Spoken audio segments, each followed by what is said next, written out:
Em One Piece, muitas coisas aconteceram que marcaram o mundo para sempre. Porém, mesmo entre todos esses acontecimentos, temos um cujo mistério ainda precisamos descobrir. O incidente de God Valley, um evento tão cataclísmico que foi apagado da história. O que sabemos é que, naquele dia, Monkey D. Garp e Goldie Roger, rivais mortais, uniram forças para derrotar Rox Dizzyback. Embora várias facções estivessem lá presentes, no fim, a dupla levou a melhor e a história hoje se desenvolveu da maneira que conhecemos. Mas e se eles tivessem falhado? E se, naquele dia fatídico, a ambição de Rox tivesse esmagado a esperança? Como um único momento teria mergulhado o mundo inteiro de One Piece em uma era de escuridão sem precedentes? Pois é, ficou curioso? Então vem comigo porque agora nós vamos descobrir como seria se o Rox tivesse derrotado Roger e Garp em One Piece. Em God Valley, o ar era tenso com a crueldade e o desespero. A infame caça aos nativos dos dragões celestiais estava em seu auge, um esporte sádico onde vidas inocentes eram meros troféus para a elite mundial. Mas a risada arrogante dos tiranos foi rapidamente silenciada pela chegada de uma força da natureza, uma tempestade de anarquia e poder, os piratas Rox. Rox Dizzyback desceu sobre a ilha como uma praga bíblica, um arauto do caos. Sozinho, à frente de sua tripulação, sua presença era tão avassaladora que distorcia o próprio ar, fazendo o chão tremer sob seus pés. Seu objetivo era claro e brutal: aniquilar os dragões celestiais, não apenas por justiça e para salvar a Shaq, mas também para reivindicar seu lugar como o único poder supremo, o primeiro passo para se tornar o rei do mundo, um título que ele acreditava ser seu por direito.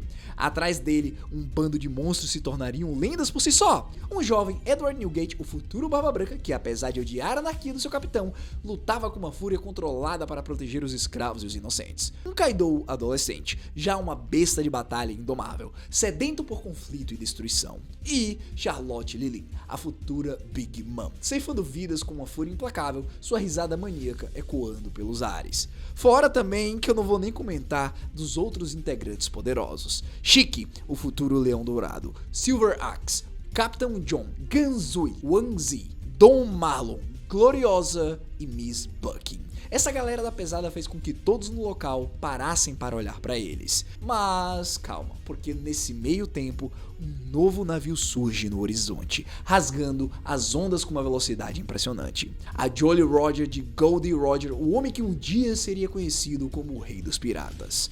Roger sabia que não poderia enfrentar Rox sozinho, não em meio a um campo de batalha caótico onde as pessoas não lutariam com honra, até porque tinham os Cavaleiros Sagrados, os guardas dos dragões celestiais. Momentos depois da chegada do Roger, o futuro herói da marinha Garp já lutava uma batalha desesperada, seu punho de haki esmagando outros piratas com igual ferocidade. Naquele momento de desespero, diante de uma força absoluta que ameaçava consumir tudo, a aliança impensável foi forjada: piratas e marinha, unidos contra um inimigo comum. A batalha foi apocalíptica, uma sinfonia de destruição. Fingerland, Garlin e Newgate trocavam golpes que faziam a ilha tremer, cada impacto enviando ondas de choque pelo oceano. Por outro lado, Roger, Rox e Garp se enfrentavam com um duelo de haki do rei que partia os céus, suas auras colidindo como tempestade. A força combinada do futuro herói da marinha e do futuro rei dos piratas parecia ser a única esperança para esse mundo. Eles pressionaram Rox, empurrando-o para seus limites, um feito que poucos ousariam tentar. Juntos, eles lançaram o seu ataque final, uma tentativa desesperada para derrubar o tirano e para salvar o mundo que com certeza seria conquistado por ele caso eles falhassem. Mas aqui na nossa história, isso não foi suficiente. Alimentado por uma ambição que beirava a loucura, uma sede de poder que transcendia a razão, Rox ignorou o Roger e focou em seu maior obstáculo, o pilar da justiça que ousava se opor a ele. Um movimento brutal e inesperado, sua lâmina imbuída em haki do conquistador atravessou o peito de Garp. Naquele momento, o lendário Monkey havia caído. Seu corpo, antes um bastião de força, agora jazia inerte no chão, a esperança do mundo se esvaindo com seu último suspiro. Roger, vendo seu aliado tombar, sentiu o peso da derrota esmagá-lo. Ele sabia que a batalha estava perdida, que a vitória de Rox era inevitável. Com o coração pesado e a alma em luto, ele ordena a retirada, salvando sua tripulação para lutar outro dia, para preservar a chama da liberdade que ainda ardia. Na sequência, em meio à carnificina, à destruição e ao desespero, a risada maníaca de Rox ecoou por God Valley, um som que selou o destino do mundo. Naquele momento, ele não era mais um desafiante, ele era o governante indiscutível dos mares, o novo Imperador do Caos. Depois disso, o mundo nunca se recuperou do desastre de God Valley. Com Garp morto e Roger em fuga, um vácuo de poder sem precedentes foi criado, e Rox o preencheu com um reinado de caos e tirania. Seu bando de piratas, agora um exército incontrolável, varreu a Grand Line, deixando um rastro de destruição por onde passava. Bases da marinha foram aniquiladas sem piedade, e qualquer um que ousasse resistir era transformado em pó. Suas vidas ceifadas sem hesitação. Os comandantes do Rox se tornaram lendas do terror, seus nomes sussurrados com medo e reverência. Barba Branca, por exemplo, agora mais forte e com um poder destrutível inigualável, podia rachar continentes com um único golpe. Sua fúria era incontrolável.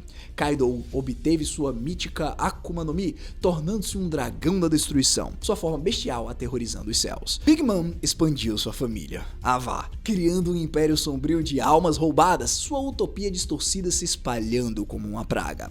Mas a ambição de Rox era maior, mais insaciável do que qualquer um dos seus subordinados. Ele invadiu Impel Down, a prisão mais segura do mundo, libertando os piores criminosos da história e os adicionando às suas fileiras, criando um exército de pesadelos que residiam em Hateno Sul. A marinha, agora liderada por um desesperado e cansado Sengoku, tentou resistir, mas era inútil.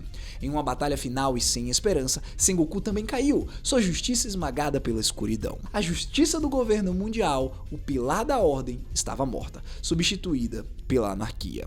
Com a marinha em frangalhos e o mundo em desespero, Rox voltou seus olhos para o prêmio final, o símbolo máximo de poder, Mary Joyce, a famosa Terra Sagrada. Os ataques à Terra dos Dragões Celestiais se tornaram constantes, uma demonstração brutal do poder de Rox. Tesouros sagrados foram saqueados, símbolo de poder e histórias foram profanados, e, em um desses ataques, um presente foi entregue a Zebek, um presente que selaria seu destino e o do mundo. Uma fruta amaldiçoada que pulsava com a própria escuridão. Uma aura maligna que corrompia tudo ao seu redor. A Yami Yami no Mi.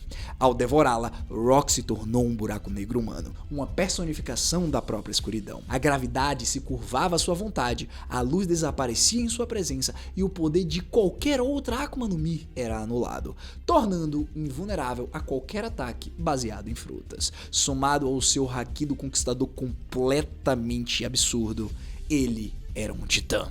Ele era, de fato, invencível, um deus da destruição. Dito isso, sua campanha final começou.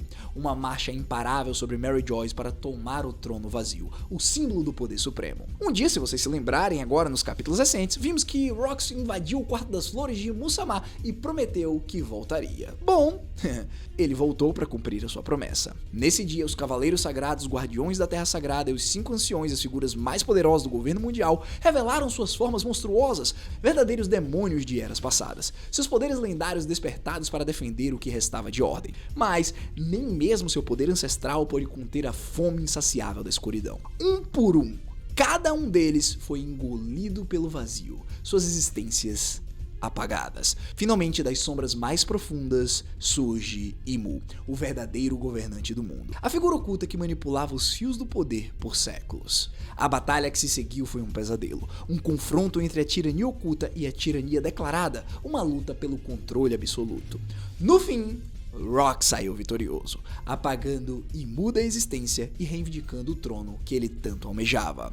Um tirano havia sido substituído por outro, mas este era visível, palpável, e seu reinado era um terror absoluto. Rox Disback agora era oficialmente o rei do mundo, seu nome ecoando em cada canto do planeta como um pesadelo. Longe dali, em um canto esquecido, um Roger doente e enfraquecido navegava, seu corpo definhando, mas seu espírito inabalável. Ele não podia derrotar Rox em uma batalha sozinho, mas podia deixar para trás algo mais poderoso do que qualquer arma: esperança. Ele chegou a Laugh Tale, a ilha final, descobriu a verdadeira história do mundo, o segredo do século perdido, e riu. mas ele não riu de desespero, mas de compreensão de uma verdade que libertaria o mundo. Em um ato final de desafio, um sacrifício supremo, Roger foi sozinho até Mary Joyce, com a imprensa mundial transmitindo cada segundo de seu último ato. Lá, ele enfrentou Rox, o rei do mundo, e mesmo em seu leito de morte, com suas últimas forças, ele gritou para que todos pudessem ouvir. Cada homem, mulher e criança. Meu tesouro! Se vocês o querem, podem pegá-lo. Eu deixei tudo naquele lugar. Com um último golpe, um ataque desesperado, Roger conseguiu ferir o rei, deixando uma cicatriz profunda em seu braço. Um lembrete, uma prova que até mesmo os deuses podem sangrar e que a tirania não era invencível. E então ele caiu, morrendo com um sorriso no rosto, tendo ascendido a grande era dos piratas em um mundo que mais do que nunca precisava de liberdade, de uma chama para guiar os perdidos. O mundo de Rox era um caos sem lei, um inferno na Terra. Seus antigos comandantes, agora conhecidos como Imperadores Sombrios, seguiram seus próprios caminhos, cada um estabelecendo seu domínio de terror. Kaido, por exemplo, criou uma terra de guerra e sofrimento, onde a força bruta era a única lei. Big Mom, uma utopia distorcida de doces e almas roubadas, onde a liberdade era uma ilusão.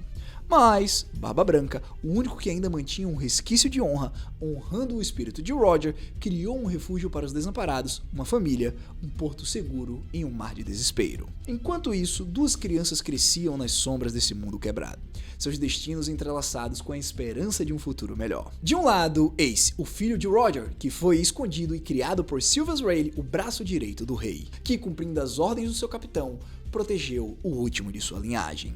Do outro, em um outro canto do mundo, um homem observava a podridão se espalhar, a tirania de Rox consumindo tudo. Monkey D. Dragon. A queda do seu pai Garp e a ascensão de Rox o transformaram. Ele abandonou a marinha, desiludido com a falha da justiça, e fundou o Exército Revolucionário, uma força clandestina dedicada a derrubar a tirania e trazer a liberdade de volta ao mundo. E, em meio a essa rebelião, nasceu seu filho. Luffy, aqui no nosso universo, não cresceu em uma vila pacífica, protegida pela marinha.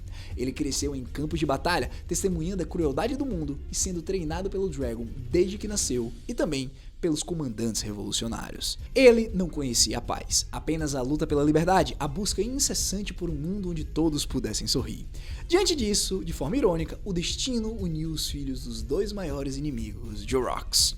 Ace, buscando vingança pela morte do seu pai e pela tirania que assolava o mundo, foi recrutado pelo Dragon, recebendo a Mera Mera no Mi, a fruta do fogo, um símbolo de sua paixão ardente pela justiça. Já o Luffy, por um acidente do destino, em meio a um treinamento rigoroso, comeu a fruta que o Dragon guardava com tanto cuidado.